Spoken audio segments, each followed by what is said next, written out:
Hey, good evening. Good evening. I'd like to welcome everybody to the call today. Welcome everybody to the Setting Your Attentions session today. I am a little bit under the weather for those of y'all who are watching at a later date, but I want to thank you gentlemen who are here and thank you all who are watching this at a later date. So we're gonna go ahead and get started. Today's not going to be a long one. Today's not going to, be a lot because I can't do too much speaking. I lost my voice, but I want to thank everybody for being here. Give me one moment here.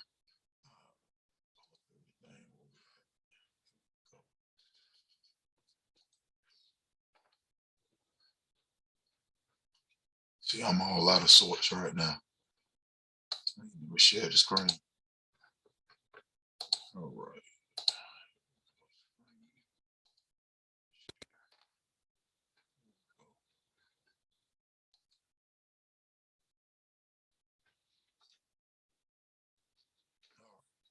So I would like to welcome everybody to the Setting Your Attention session number 17, presented by Infrastructure of a Man. This is meeting number 17 that we've had. We've been going at this thing strong, and we are talking about setting our intentions as men, figuring out what it is that we want to accomplish, and then taking the steps to accomplish those things. So first off, introducing myself, I am Virgil Johnson. I'm an author, consultant, public speaker, husband, and a father. I have 2 works published right now on Amazon: Making Your Enemy Your Footstool, How to Use the American System to Your Benefit as a Black Individual in America, and The Garden Bed of Life Journal. Both of those works can be found on Amazon today if you want to go and purchase them. This is Infrastructure of a Man. We're an organization and a consulting business that works with men to help them overcome mental blocks and stuck points.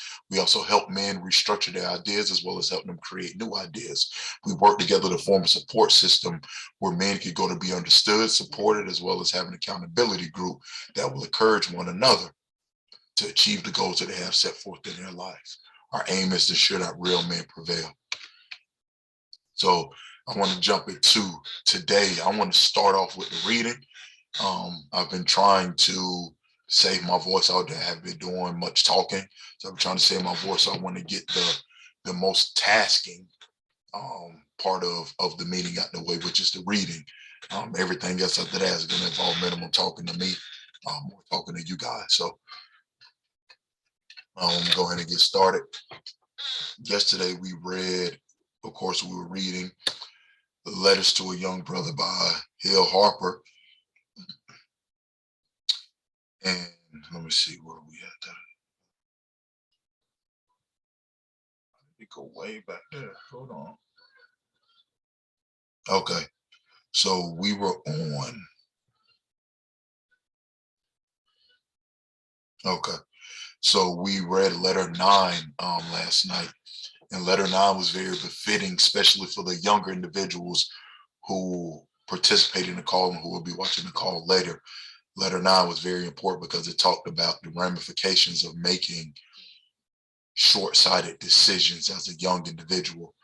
Specifically talking about sexual decisions. It was talking about, just protecting yourself sexually with individuals, and he was giving a young brother information and wisdom on taking his time and not just dealing with a girl because of sex. So that was last night. Today's letter is letter 10, and it is entitled Mistakes. Here's a quote by Bill Clinton: "If you live long enough, you'll make mistakes. But if you learn from them, you'll be a better person. It's how you handle adversity, not how it affects you." Dear young brother, I knew my letter to you about sex would elicit a whole lot of questions. However, I didn't anticipate that you wouldn't follow my advice. So if I understood your letter correctly, you and Jamelia decided to break up and you decided to start dating Crystal. After dating Crystal, you decided you wanted to have sex. And from the way you describe how it went down, the sex you decided to have was what I call irresponsible sex, meaning you didn't have all the conversations or make the choices that would lead to protecting yourself and Crystal. In your letter, you said you got caught up in the moment and you didn't have any condoms. And if you would have thought of them, you didn't have any money to buy them. My first question is, if you didn't have money for condoms, Do you have money to raise a baby? Children are expensive and forever. You said that you made a mistake and that you were disappointed in yourself. Well, I'm not going to lie. I'm disappointed in you too. That doesn't mean I love you any less, but I am still disappointed. I just want what's best for you. That might sound harsh, but no one put a gun to your head and said you have to have sex right here, right now. If that was not the right time, meaning you didn't have protection, and you had had the proper discussions with your partner to make sure that there was a completely that it was a completely positive thing for both of you, then you did make a mistake. Keep in mind, keeping it real, you chose to be irresponsible, and there's no excuse because you have all the information you need on how not to make a mistake. But this is being the case. Know this: mistakes are a part of every person's life. We all make mistakes. You will make more mistakes over the course of your life, as will I. All of us make mistakes in many areas of our lives, not just sexually. But the bad thing about mistakes in the sexual context is that some of those mistakes can affect us for the rest of our lives. Mistakes happen very quickly, often when we are distracted and not paying close attention. And like I said, we all make mistakes. We all make them. We all will make them. It doesn't matter how old or young you are, you're going to still make mistakes, whether it's your first time having sex or not. Each time you embark on a sexual relationship, new or continued, there's potential for making a mistake. I'm not going to sit here and act like I've never made a mistake in the area of sex. It can happen very easily, but there is no excuse. For instance, the second time I ever had sex, I made a huge mistake. I met this girl one summer break during college, and we were feeling each other. One day she came to visit me at my mom's house, and we were so into each other that the second she walked into the door, it seemed like we were kissing and clothes were flying off. I was definitely caught up in the moment, and like you, I was not taking my time to make responsible choices. I was so excited by the opportunity that I wasn't thinking clearly. So as you could probably guess, she wanted to have sex, and so did I. Rather than discuss the issues of sex and protection, rather than risk the mood with an awkward conversation, I chose to be irresponsible and I made a big mistake. I didn't have any condoms. She said that she couldn't get pregnant because she had just come off her period, which, by the way, was a mistake on her part. Each woman is different, but I've heard of women getting pregnant while still having their period. So don't think that there's birth control. So don't think that's birth control. You never know. Being caught up in a moment, hormones raging, we didn't discuss it any further. I remember much less about the actual sex than I remember what resulted from it. As I've said to you before, all of us make mistakes, and having unprotected sex that day was my big mistake. I was in college at the time and I was supposed to be smarter than that, but I wasn't. So what do you think happened? Did she get pregnant? She could have easily. We didn't use protection or any type of birth control. Huge mistake. But luckily she didn't. Did she contract an STD from me? She could have. She could have, but luckily she didn't. Did I contract an STD from her? Yes, I did. About a week later, I started having shooting pains every time I urinated. I dreaded going to the bathroom before it burned so badly. Terrified for my life and my future ability to have children, I went alone to the doctor. I was working a summer job, so I scheduled a doctor's appointment during my lunch break. The doctor tested me and learned that I had contracted chlamydia, which, like all sexually transmitted diseases, is dangerous and very easily transmitted. Like most sexually transmitted diseases, you cannot tell someone is infected just by looking at them. Normal girls and guys, for that matter, can and do get sexually transmitted diseases. After all, I think of myself as a normal guy, yet here I was caught out there with an STD. This was only my second time ever having sex, but I still got an STD. I was not only embarrassed, I was disappointed in myself, and I told no one about it. I was very lucky. Chlamydia is one of the STDs that is easily curable, for men at least. But if I hadn't gone to the doctor, I could have been sterile or spread it to someone else. The doctor gave me a prescription, and very quickly I was cured and healthy. But just the fact that medicine was able to cure me doesn't make my mistake any less dangerous. I could have easily contracted one of the STDs that is not curable, like herpes, and I would have had to live with it for the rest of my life, or could have potentially killed me, like HIV. I could have gotten a young woman that I was not married to pregnant. I could have had a baby mama who I knew little about, and there we were risking bringing an unwanted child into this world. We were both at a time in our lives when neither of us would have been ready to be responsible parents. God was looking out for us. I was lucky, but I didn't want you to contract an STD or get someone pregnant to learn a lesson.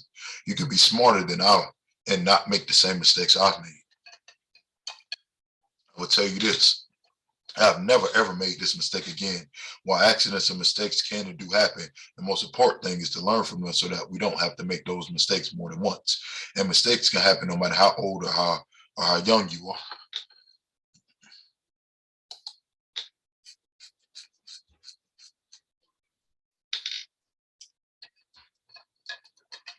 By sharing this story with you, you'll think about the choices you make and how you approach every sexual activity, whether it is with Crystal or any other woman you meet over the course of your life, young or old. It is our responsibility as men to make responsible choices with regards to sex, no matter what a woman says. If you choose to have sex with her as a man, it is your responsibility to make decisions that protect both of you. Never allow someone else to take the charge of your protection. And further still, the last thing we need is more babies being born into the world before we are ready to give them love, attention, and all the other things they deserve and need. Diapers cost a lot of money.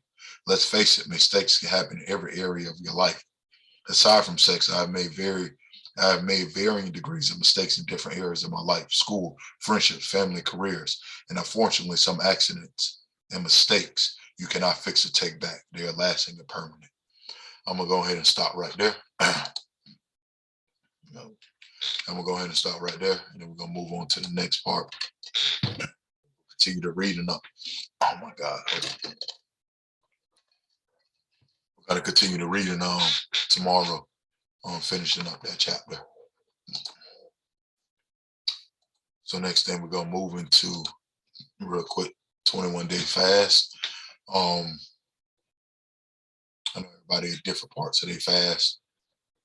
I know for me right now, I think even though I'm a little sick, I'm under the weather, whatnot, I feel like the fact that I've been fasting and eating healthy and doing the things I'm supposed to do food wise has contributed to me not being even more sick.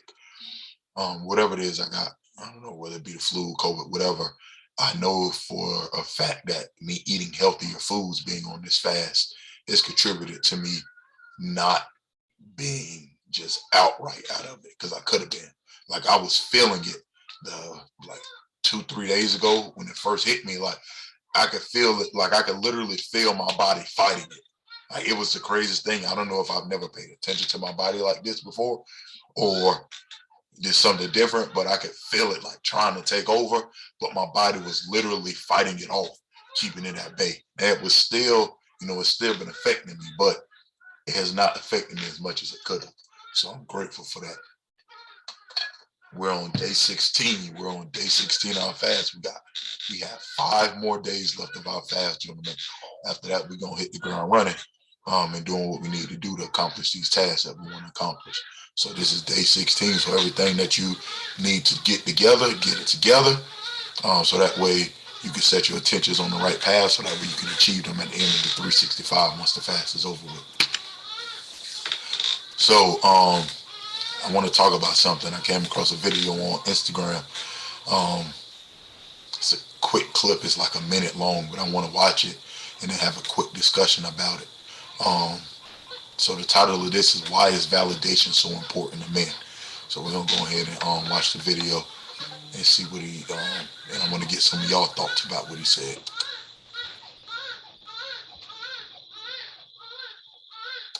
Hold on 1 second here. All right. Make sure things good. All right. See them, and it's not necessarily they don't see themselves in their father, but they don't see a father who wants them. That's right. How do men live their lives who have been abandoned, who have been rejected? They've experienced some form of abuse. You now see yourself as a illegitimate individual and man, even in society. So Mm-hmm. why would you even check in to society? So what happened is what I call it, you become social, you socially abandon yourself. You become very self-destructive. You become very dismissive. You become very withdrawn. And this for this very reason, you see suicide rate is high in Mm-hmm. higher in men. Men are 3 to 4 times more likely to not only attempt but to be successful in suicide than women. So when a man doesn't really have a sense of identity, think Mm-hmm. about what God did. When Jesus, right? is baptized by John the Baptist. Mm-hmm. He comes out of the water. And what is the first thing that God does? God validates him. That's right. He validates him. Ooh, This is that's my right. beloved This son. is my son. This Who I, is my dude. and I'm well pleased. And I'm well pleased. Oh, When men are not validated, they don't have a sense of identity and purpose. look, I mean, See them, and it's not necessarily they don't see them.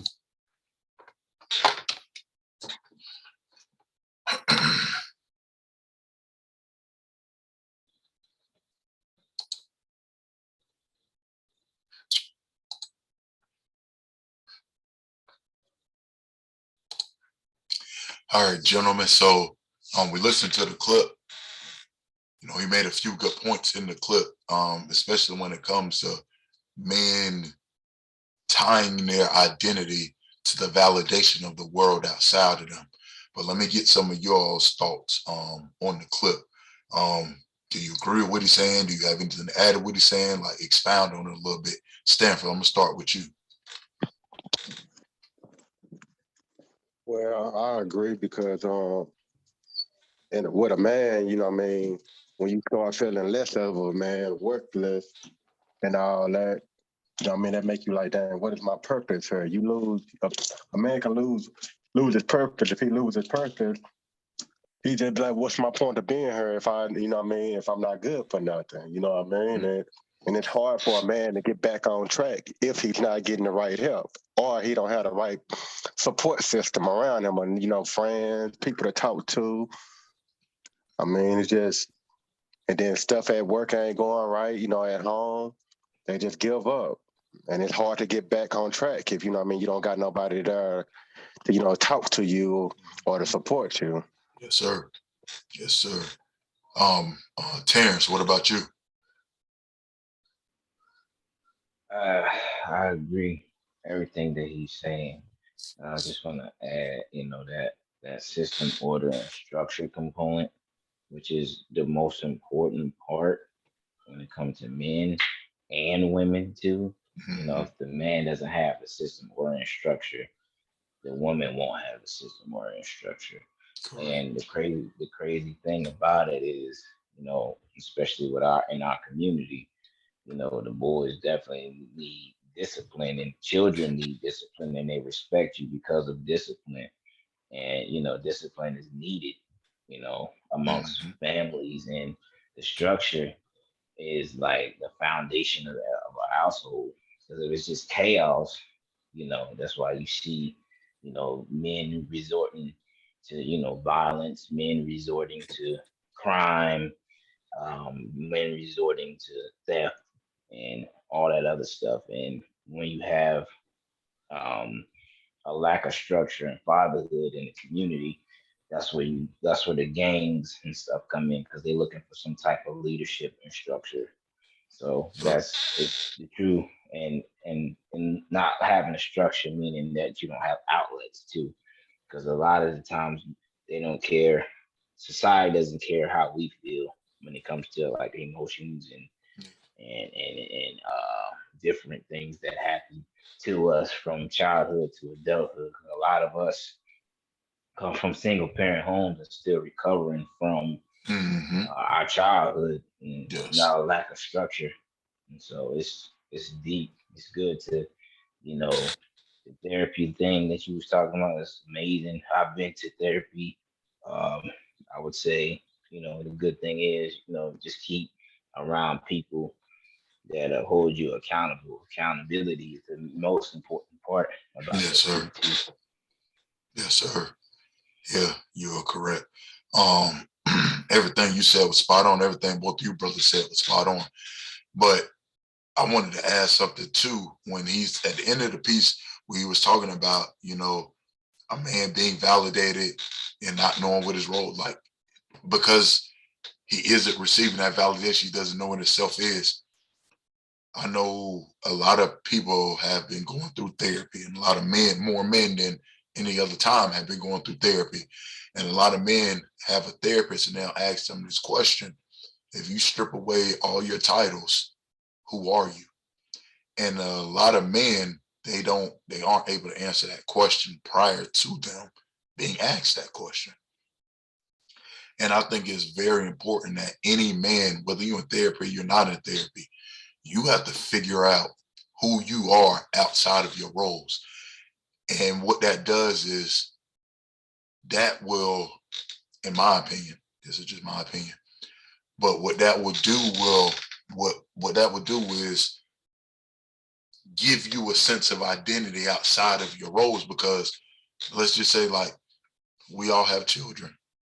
Eventually children get to an age where they don't like you. Just because your child don't like you doesn't mean that you're a bad parent. We all, majority of us are in relationships. You may get to a relationship where your spouse does something that hurts you, or your spouse just doesn't like you, or your spouse doesn't love you anymore, or your spouse wants to leave. Like, just because these things are happening, or these things happen, that doesn't diminish who you are as an individual. And so I think if we get to understand who we truly are outside of our roles and titles, that will help us immensely in not seeking external validation. Like, that'll help us be content with the internal validation. Like, no, okay, my son, he don't like me today, or my daughter don't like me. My daughter's mad at me because I didn't let her go to this party. I'm still a great father. Not, oh man, I messed up again, like, oh my gosh, my kids don't like me, what am I gonna do? No, you still know that you're a great father. Like, you still know that you're a great person. Okay, cool. My wife mad at me right now. She don't like me for whatever reason. She wanted me to do something. I forgot to slip my mind. I'm not a bad person. Like, once we get our roles, get outside of our mask and our labels and our roles, and just who we are to our essence and to our core, then I think that'll help as well, because we won't have to seek validation outside of ourselves. We will just receive the validation from just us being, and that'll help carry us through whatever it is that we're going through at that moment. That's my opinion on men needing validation. But Terrence, you talked about men being the ones that offer that discipline, order, and structure. And we have to have it for ourselves. Yeah, if we don't have it for ourselves, it's going to be hard for the rest of the house to have it. And it's going to be, because community are just little homes that are all together. So if none of the homes have discipline, or very few of the homes have discipline, well, then the community can't have discipline. And then this community can't have discipline, society is just little communities made up together. So if communities can't have discipline, then society can't have discipline. So it takes everyone getting the household in order. But I mean, it's a whole different ball game. Society wants there to be chaos, because if you can create chaos, and you can create control. So we know how that goes. But yes, absolutely, the man needs to put that discipline, that structure in. But more importantly, he has to make sure that that validation comes from inside, comes from inward, not outward. And my therapist told me this when I had therapy last week. She said, you have to look at yourself and don't focus on the things that you've achieved, but focus on the decisions and the moves that you're making every day. Because if you were to die today, would you be happy with your life? As in, not happy with the things you've accomplished, but are you on the path and on the road to accomplishing the things that you want to accomplish? If you are, then you're good. If you are, you're fine. If you're not, then you need to change and get there. So once we do that, then we can be satisfied with our own selves. And I know we do the things that we do for our loved ones. Like, we go to work and buy houses, to make sure our families have somewhere safe to live and all this and that. But ain't a man on this planet, I would say there's very few men on this planet who haven't hit hard times, who haven't hit rock bottoms, who haven't, not been able to do for their family. That's not the end all be all. And that's what a lot of men have to realize. Like, your validation isn't in the things that you provide as far as like tangible things, because anything can happen. Like, you can have a hurricane that come and blow your house over, or you could be working at a job. And I'm gonna tell y'all something that happened to me when I was working in education. All my evaluations every year, I had great evaluations. I was a great worker, worked with the students wonderfully. Students love me, staff love me, all these things. But I worked at a charter school, and charter schools are owned by corporations. So the company that owned the charter school that I worked at, they were $3 million over budget. So their remedy to fix the circumstance was to cut the staff down to like a bare bone staff. My position was one of the positions that got cut. I couldn't do anything about that. I did everything in my power to make sure that I was able to keep my position. I'm sorry. I did everything in my power and my position in that moment to make sure I could keep my position, but it wasn't enough. Because I can't control how they spend money. But because I wasn't temporarily able to provide for my family, that didn't make me any less of a man, because I still went out and did what I could to try to make sure my family still ate, make sure I kept a roof over my family head, make sure, lights stayed on, stuff like that. And that was the most important part. And it didn't diminish me as a man. I couldn't control that. And a lot of men, they get in that same circumstance and they kill themselves because they feel like, oh, that's my fault. It's not your fault. It happens to all of us. Like, you just got to get up, reevaluate the circumstance, and move forward. You don't have to make a permanent decision for a temporary problem. Not as a man. Not as a man, you don't have to, because there are a lot of opportunities out here for us. You just gotta, open your mind up to it. I had posted something on Instagram earlier today, where a guy had made $16,000 by doing something very simple. He made $16,000 by recording himself sleeping and then allowing people to play noises or whatever, or having people pay to play a noise to wake him up while he was asleep. Very simple. Now, that may seem extreme, like I put on a post, that's extreme, but sometimes in this life you got to get creative, especially as a man, especially when circumstances outside of your control happen to you, and you still have to respond in the proper way. Like, ain't no telling what that man was going through. Ain't no telling how many jobs that man went on and didn't get, or how job interviews that man went on and didn't get, company folded, whatever, anything. He was just trying to figure out a way how to make ends meet. And he got very creative, and that worked for him. And we all have to do the same thing, but not check out. We can't check out, gentlemen. We can't. I got a quote here real quick. Let me see if I can find it. Anybody got anything else they want to add real quick before I find this quote? Well, while I'm looking for this quote.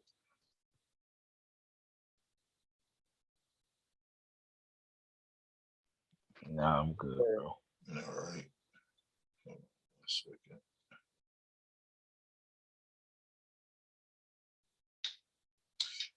I heard a quote, and it says, "Don't chase fame. Instead, be satisfied with the intellectual." It said, "Instead, the intellectual satisfaction, be content with the intellectual satisfaction of your strategies working." So as you're going through whatever you're going through, the fame that you're chasing, it's not always talking about, being famous on TV and all of that, but literally the validation of others. That's a part of fame as well. Like, don't chase that. Don't chase the validation of others. Yes, we need some form of validation, but don't allow your existence to be hinged on that. Instead, be content with the intellectual satisfaction of your strategies working.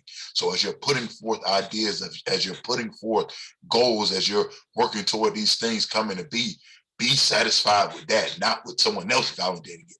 Because eventually the reward from the work, or the byproduct from the work, will be all the validation you need. So that's what I got. That's what I want to leave it with. I want to appreciate you, gentlemen, for being on the call tonight. We're gonna be here tomorrow, same time, 8 p.m. I appreciate you all who are tuning in later. You all everyone have a beautiful night. I'll see y'all tomorrow. All right, bro. Sure. Tomorrow.